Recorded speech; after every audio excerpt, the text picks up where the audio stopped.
And it's a fantastic morning here at AfroCannes, sponsored by Deadline. And I'm really excited to be chatting with Patricia Bebia Mawa, who is a fantastic filmmaker, producer. There's so many things that you do. I don't know how you're one person and you've lived all these lives. But yeah, we're going to be chatting this morning. I want to just start and jump right into your latest feature film that's called The Life Coach. Tell me more about it. Wow, it's so exciting to talk about a film. I have been a TV producer for almost 3 decades. It's insane. I've produced over 15 television shows, including a drama series. But this is my very first feature film. So, really excited. Yes. Yeah. And it's a story that's very personal to me. It's about a renowned life coach who is dealing with some personal demons because he has mental health issues that he's trying to hide from the public. But he creates an incognito social media account, connects with a lady who is bent on finding out who he really is. And when she does, it creates a whole upheaval of, issues for him.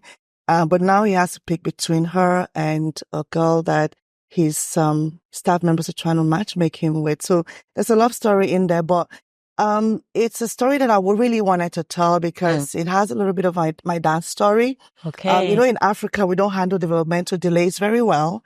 A child has developmental delays. The family is ashamed. The community is kind of, so people are ridiculed.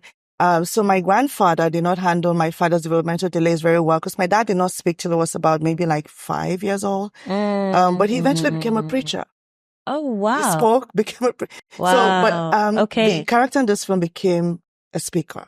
Yeah. A life coach. Yeah. But he was dealing with the struggles. My dad also, he wasn't diagnosed, but now that I know, I know that he dealt with mental illness because of that rejection, that trauma, childhood trauma that he had.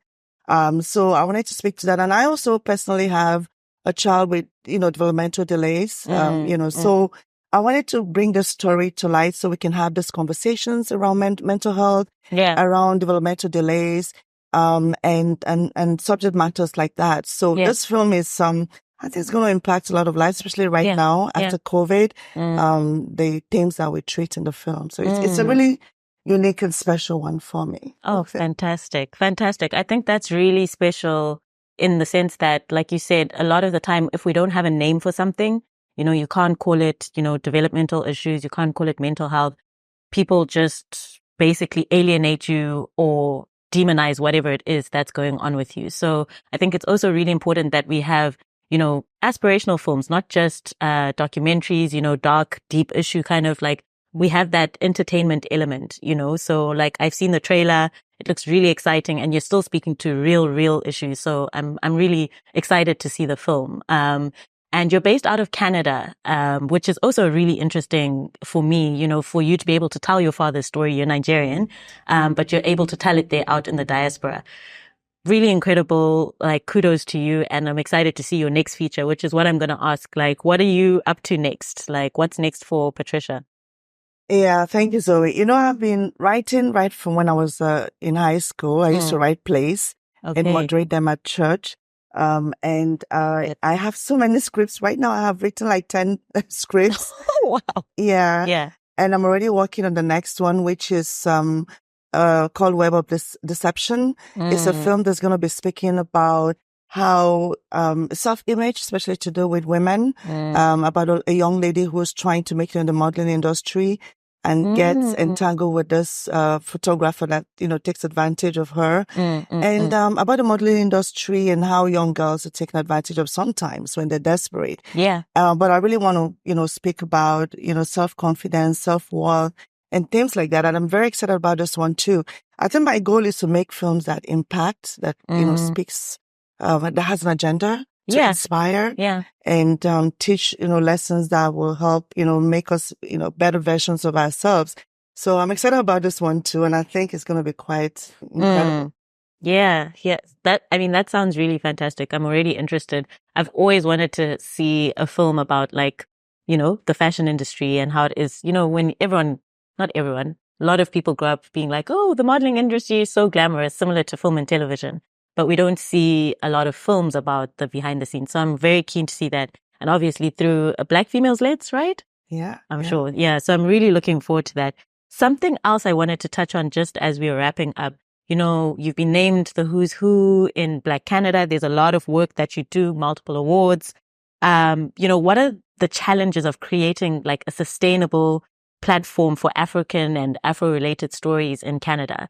Like since you've been in this industry for over 3 decades, like what are some of the challenges and how are we overcoming them in Canada? Your film is obviously a great example, but what else systemically are the solutions and the challenges?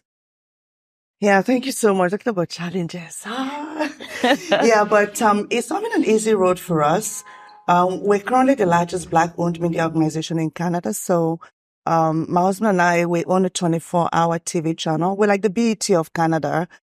We publish 3 regularly scheduled magazines, and we have shows on 3 other channels, major channels in Canada. So we've been doing this for a long time, but it's not been easy because when you're serving a community that's underrepresented and underserved, and economically at the bottom of the totem pole, it poses, a unique challenge when you're trying to create a media platform to reach out to this demographic. But I say that we were kind of armed with a lot of resilience and the importance of telling positive stories about not just Africans, but Africans in the diaspora. Because in Toronto, for instance, when you turn on television, what you see about us as a people is either crime, war, or things that are not elevating. So we wanted to change that narrative. And that's what kept us going. When we started, financing was very difficult because if you go to the bank and say, I want to start a TV channel, focused on Black people, they would be like, what?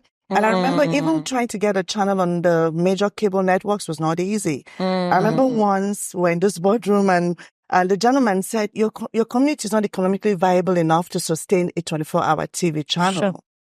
And I looked him in the eye and I said to him, yes, we can. And I said, try us. And I said, because I just said this to you, whatever it takes, I'll make sure that this channel succeeds. And we're not going to fold up. And he said, wow, that sounds confident. And they trusted us with that. And since 2016, we've had this channel. And prior to that, we had a show on Omni Television, which is owned by the largest cable network in Canada called Planet Africa, which I've hosted for about 22 years now. And, we've kept the channel going because of that resilience and that need for a better narrative on our people. But I see right now the challenges are even more so different because of the proliferation of digital platforms like Netflix and Prime and, whatever else. But we're still there and we have our nation. We're making the difference that we should be making. Oh man, that's really incredible. And just as we close off, I think a lot of people are going to want to know, like, how do they reach out to you? If they want to collaborate, if they want to work with you, because I think you having that platform out there, a lot of people in the diaspora are trying to make content. They're trying to come back to the continent. Then the continent is telling them, go out there to look for money. And you seem to be like right in the center of it. So how can people collaborate? How can they reach out? That sort of thing. Yeah. So, our website for the channel is afroglobaltelevision.com. And I would want to collaborate. And by the way, we show 2 African movies every day on our channel. So we've licensed over 100, movies on our channel. And we also are a trigger broadcaster. So for those from South Africa, where we have a co-production treaty with Canada, our channel has helped to trigger some funding for co-production projects. So yeah, you can reach me. I can reach me through AfroCannes, and they have all my details. And I look forward to, collaborating with African content producers or people that would like to do things with either our channel or with me as a producer. I'm looking for distribution for my film on the continent as well. Okay. So yeah. Fantastic, Patricia. I think this has been fabulous. You look very ready for Cannes, and I'm sure you're going to get everything that you're out there for. Like you said, what did you say? What was your line that you said? Give you a chance and you're going to get it done, right? Yeah. Yeah. So absolutely. Thanks so much for your time. Wishing you all the best for this film. And thank you again to AfroCannes and Deadline. This is going to be a fantastic Cannes.